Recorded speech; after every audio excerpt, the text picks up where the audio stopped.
Tatawagin natin ang Lakan at Lakambini bilang apaw.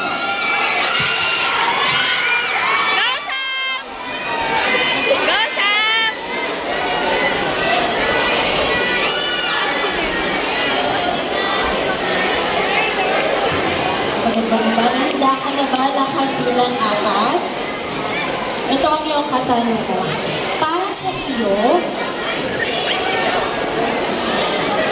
anong bagay o simbolismo ang maaaring maglarawan sa salitang pagkakaisa? Ulitin ko, para sa iyo, anong bagay o simbolismo ang maaaring maglarawan sa salitang pagkakaisa? Salamat po sa inyong magandang tanong.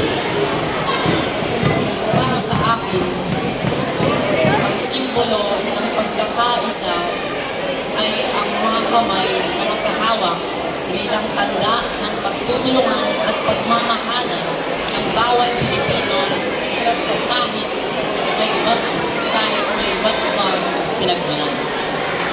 Yun lamang po. Maraming salamat.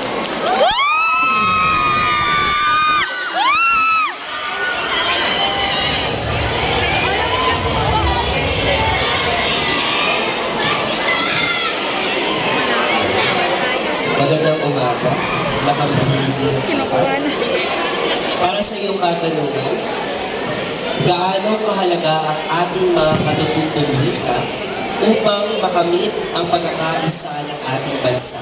Uulitin ko, gaano kahalaga ang ating mga katutubong wika upang makamit ang pagkakaisa ng ating bansa? Dito ba sila ang pwesto? Hindi mo sila siya pala para paurunin mo. Salamat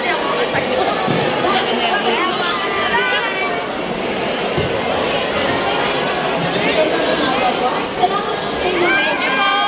Para sa akin po, kapag may nawalang iniisang pagpapal sa atin, lang may space po.